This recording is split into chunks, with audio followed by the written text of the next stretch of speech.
Hello and welcome to the next edition of Let's Revise.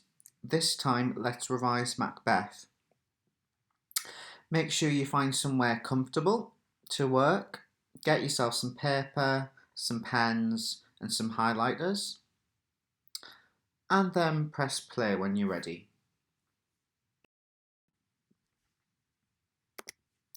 So, I'm going to take you through a step-by-step approach in how to revise this particular text. The first thing we're going to do is look at the key themes in the text. So I'd like you to think about in Macbeth, what are the key themes, the key ideas that Shakespeare is exploring in the text? You might start with something like evil, for instance. I want you to begin by writing down as many themes that you can remember from the play. Hit pause. Okay, so some particular important themes there. We've got evil, ambition, deception, fate, power, supernatural, nature, gender, appearance and reality. You might have some more. This isn't the full list of different themes, but if you've missed any of them, I'd like you to write them down. Once we've got a list of the themes, we need to then think about exploring them in greater depth. So let's take evil, for example. Where is evil presented in the play Macbeth? Which characters commit evil acts or manipulate others to commit evil acts? You're probably thinking of characters like Lady Macbeth, who influences the evil deeds that Macbeth commits. For instance, his regicide in killing King Duncan. Lady Macbeth uses the illusion there. Look like the innocent flower, but be the serpent under it. Clearly, she's using coercion to influence him to kill the king. By asking him to look like a flower, Lady Macbeth teaches him to deceive, whilst the image of the serpent suggests that she wants him to be sly and devious and go on to commit the murder of Duncan. There are lots of other moments of evil in the play. For instance, one of the most heinous acts in the play is when the little boy of Macduff's proclaims, "He has killed me, mother." It's at this point in the play that we realise how evil Macbeth has become. He's willing to kill innocent victims in order to retain some power. I'd like you to now write down as many examples as you can of how evil is committed in the play. Press pause.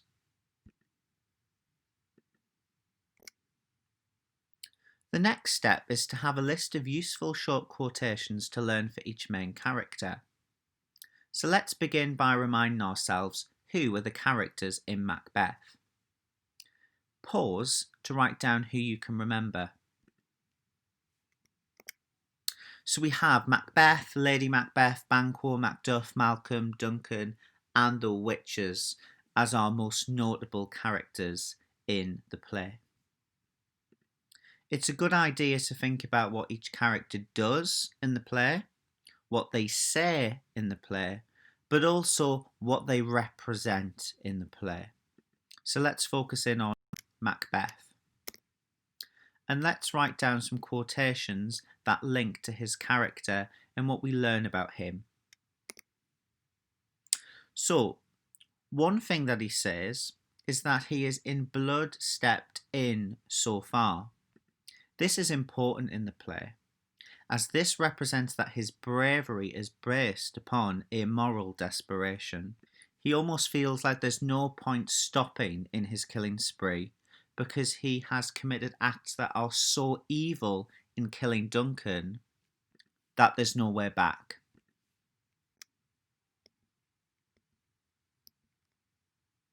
Macbeth's guilt is demonstrated significantly after the murder of King Duncan.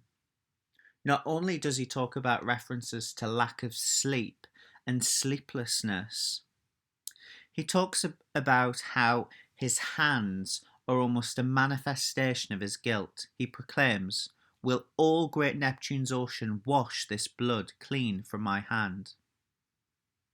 This is significant in the play. This hyperbolic, exaggerated language displays his guilt. And that allusion there to Neptune's a reference to the god of the sea. And not even all of the water in the oceans can actually take away this guilt. And we know there with that reference to hands, that motif that comes out significantly across the play, that Macbeth sees the murder in very physical terms on him and he can't get it rid from him. Think through each of the different parts of the play where we encounter Macbeth or any of the other characters that talk about Macbeth, and think about what that reveals about his character. Think also about how he changes in the play. So remember, at the beginning of the play, he's introduced using the epithets, the titles, Brave Macbeth. This creates an image of a man who's a chivalric hero, a soldier who is brave and liked by all.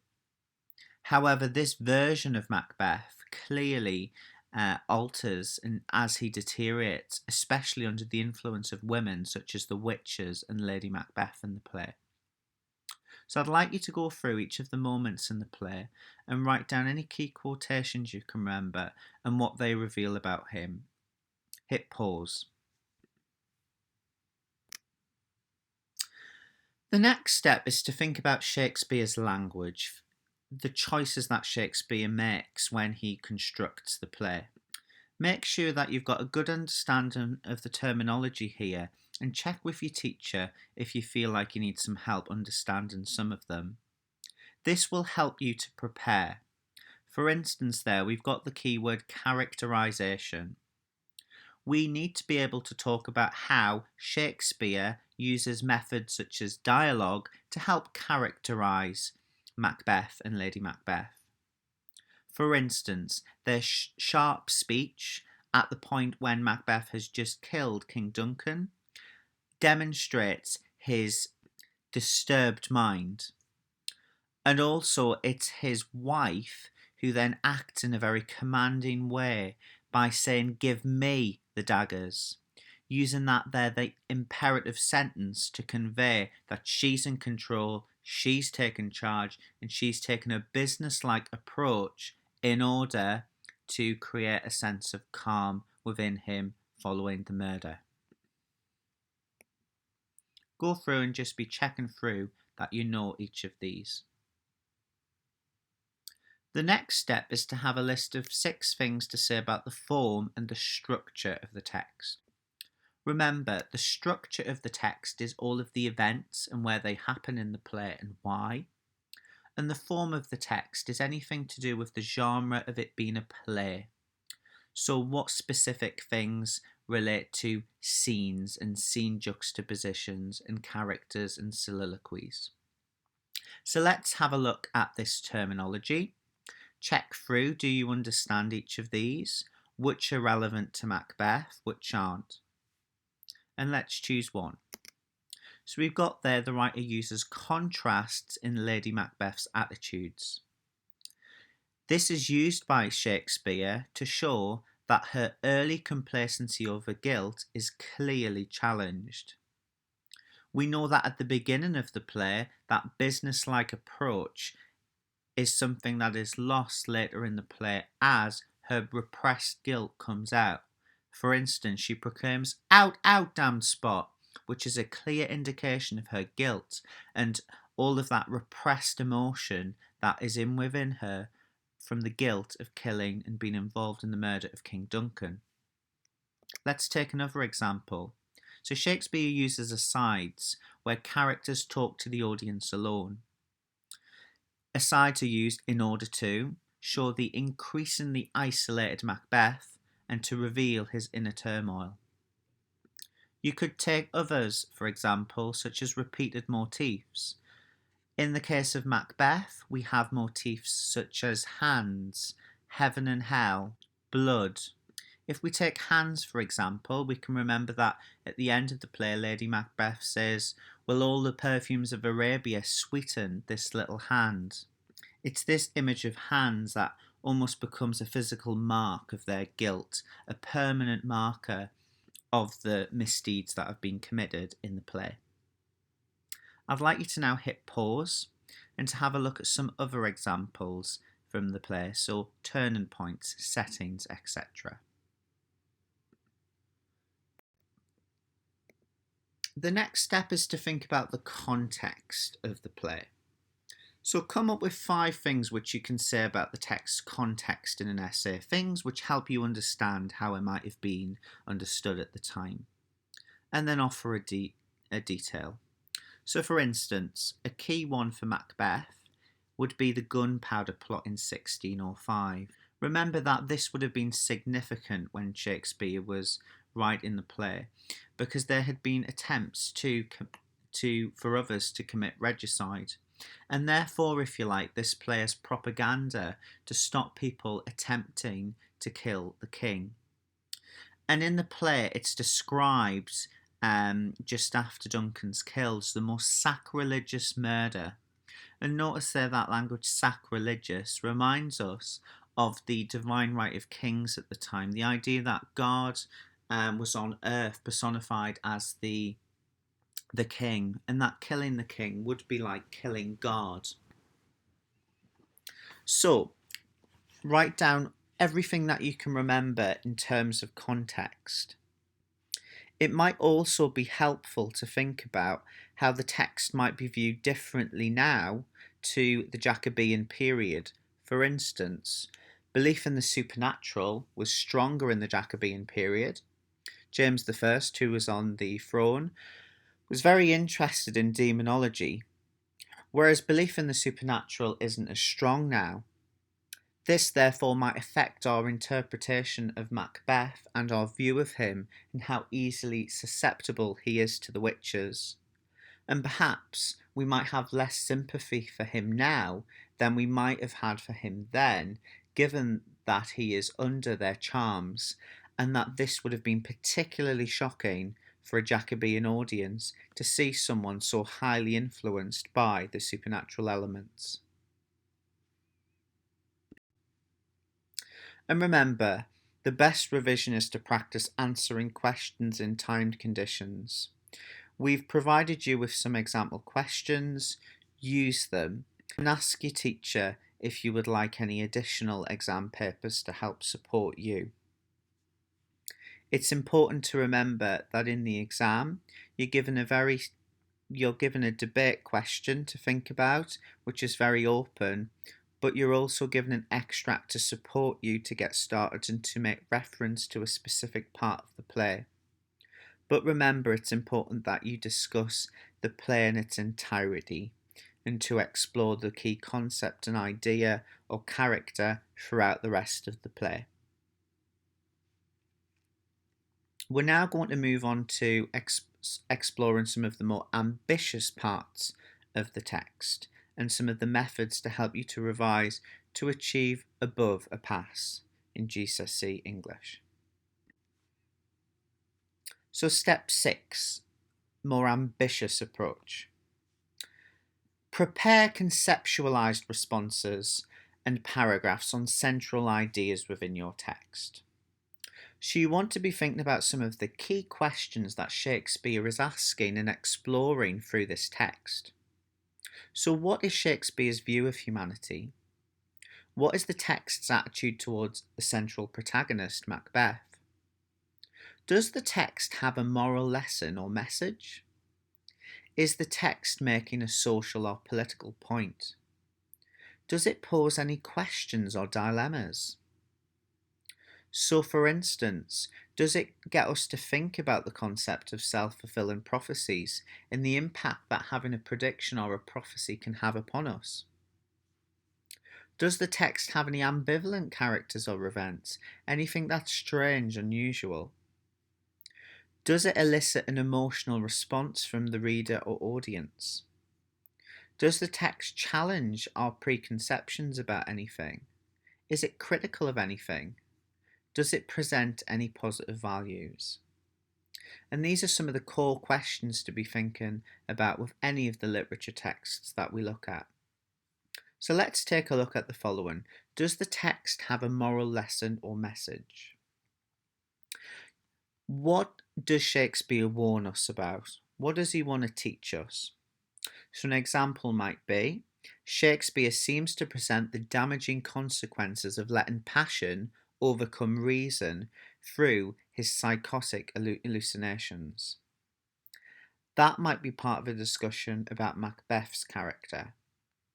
Another one, Shakespeare uses Lady Macbeth's death as a vehicle to explore the damaging effects of repressed guilt on the human mind. Again, something else that you might consider. Is the text critical of anything? Perhaps you could mention the gunpowder plot and link to the concept of the text being propaganda against regicide. You might think of it from a political point or even a social point. Does the play leave us with any questions about Lady Macbeth and her gender? How might feminists view her character? How might they view the deterioration of her character? So these are some of the core questions that will enable you to develop more conceptualized approaches to the text. So pause the video to answer each for the play Macbeth. In order to prepare a more ambitious response to the play, it's important that you level up your vocabulary so that you can express yourself with more sophisticated opinions about the text. So rather than just saying that the characters are evil, you could push it up towards saying that they commit heinous crimes. You could go even further by learning vocabulary such as the following: malevolent, to talk about Macbeth and Lady Macbeth's malevolent actions in the play; degenerate, nefarious, sanguinary. Using this type of vocabulary, which is more precise to talk about the evil actions, will help to push you further. But word of warning, be careful using this vocabulary. Check that you understand it with your teacher and use it in your responses and get feedback. So an example could be nefarious. We could talk about the nefarious influence of the witches as a catalyst for Macbeth's motives in the play. We could talk about the most malevolent action in the play, which for some audiences might be the murder of Macduff's son and wife, with that corruption of innocence, innocent victims created because Macbeth has spiraled out of control and will do absolutely anything to protect his own peace of mind and protect his reign.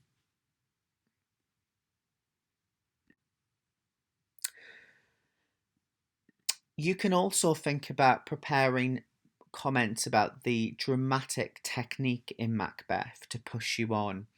You could think about more ambitious stuff, such as the aspects of tragedy in the play, using terminology such as hubris, hamartia, and peripeteia. Check these with your teacher if you're not sure what they mean. We've got the concept of hamartia, for instance, the idea that a character has a fatal flaw. And we know that Macbeth's hamartia is his unchecked ambition.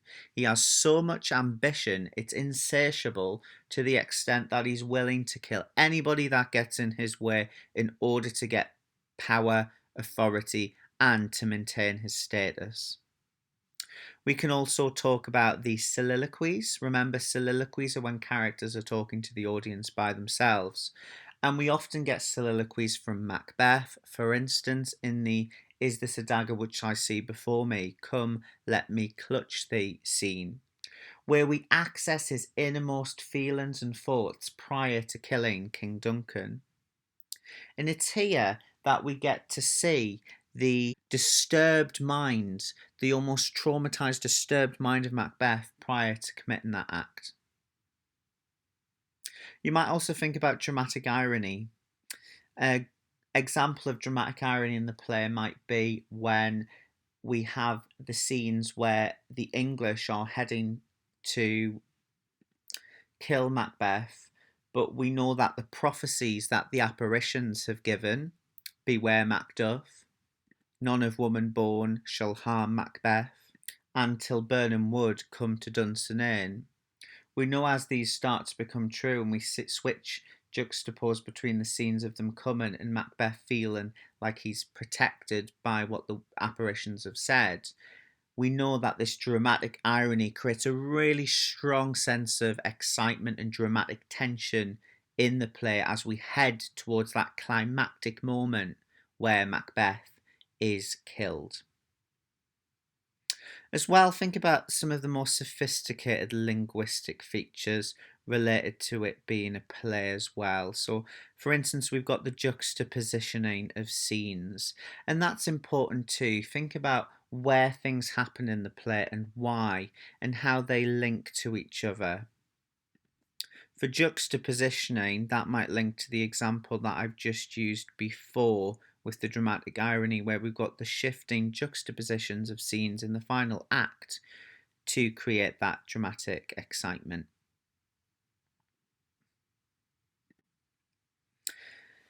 To say something a little bit more ambitious too, to aim for those higher grades, we want to have some really specific knowledge of the context of Macbeth.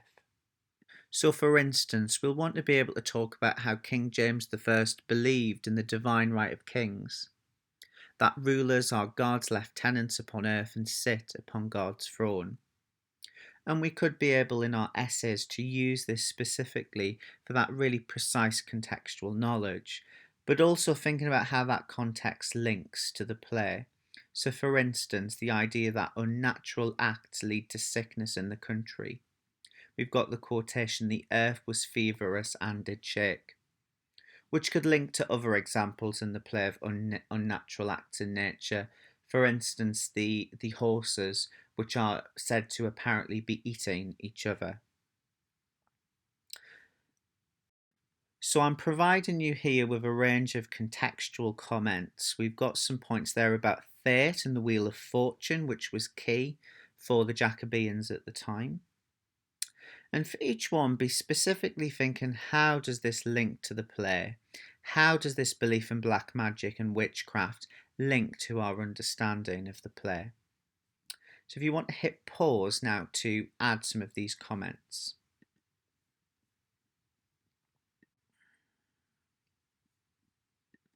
Now, the Jizuts are a group from within the Catholic Church founded in Spain in 1540.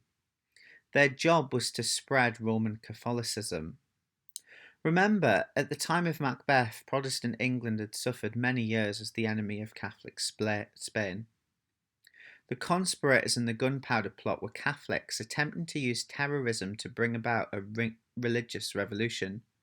Jizuts were believed to have organised and planned the plot using their evil secret intelligence, and the plot was labelled devilish treason.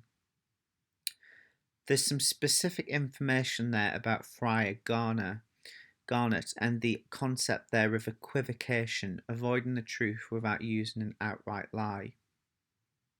You might think about how this links to concepts of equivocation that are presented in the play. And there's other ambitious ideas and concepts here for you to consider.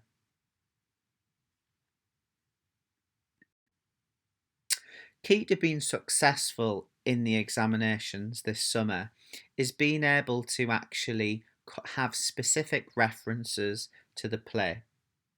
So it's key that you have a wealth of quotations that you know from memory. At the beginning of this video, for instance, we looked at the quotation, "Look like the innocent flower, but be the serpent under it." It would be helpful to use flashcards to help you to revise the key scenes, key moments, key language, and key ideas, and who says some of the key material in the play. So, for instance, you could make flashcards with "Who says this? Look like the innocent flower, but be the serpent under it," and have your answer on the other side, Lady Macbeth. "To whom is this addressed? Fill me from the crown to the toe, top full of direst cruelty. The answer being spirits and evil spirits." This will give you confidence in being able to consider a range of different moments from across the play.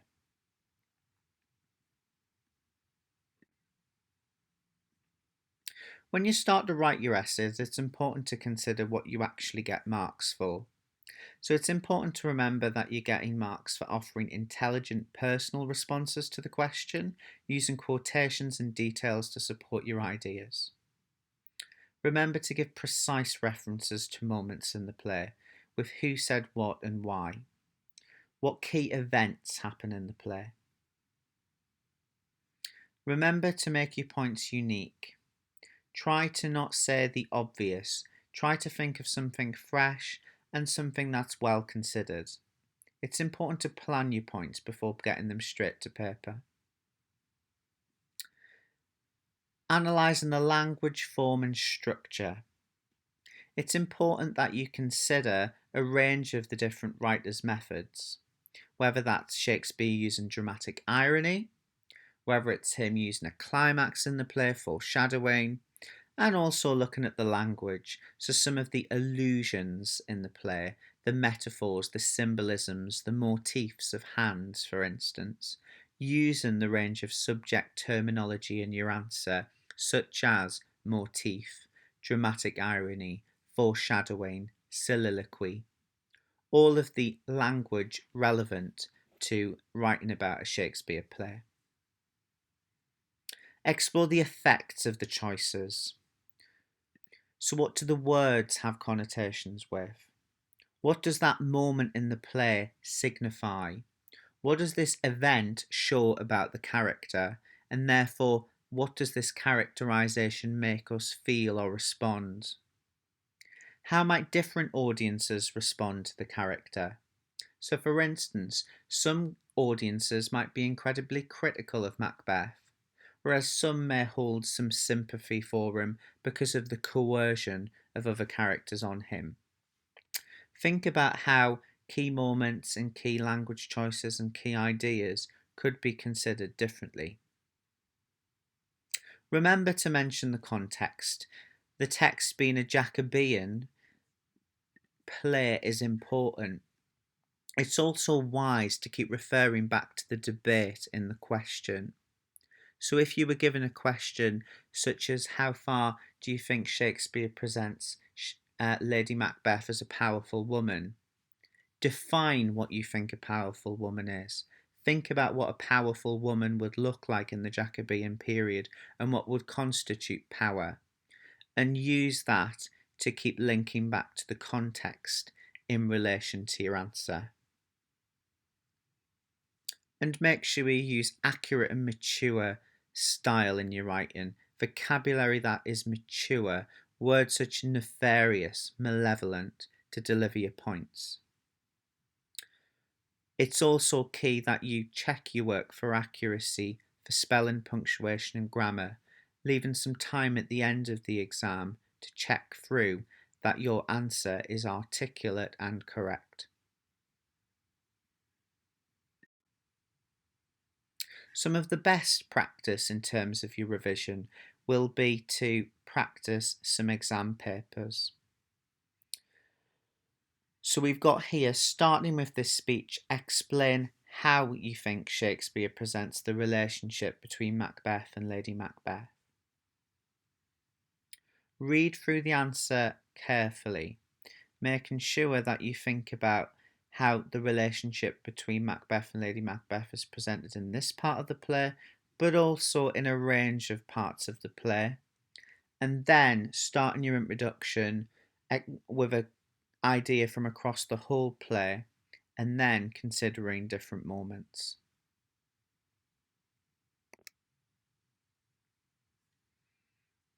And we have another question here. Starting with this speech, explain how you think Shakespeare presents the dangers of power. Remember in your planning phase to be considering, as this is closed book, which key moments you can link to from across the rest of the play, which key events and characters you could bring in to help you answer this question. It might be helpful to think about how in your introduction you can say something more conceptualized, such as what the idea of power actually means in the Jacobean period, which characters are a representation of power, which characters lose power. You might consider what Shakespeare is trying to teach us as an audience and how that links to our own humanity. I suggest that you therefore pause to practice this particular exam question. Thank you for joining us for Let's Revise Macbeth. If you have any further questions, please get in touch with your English teacher.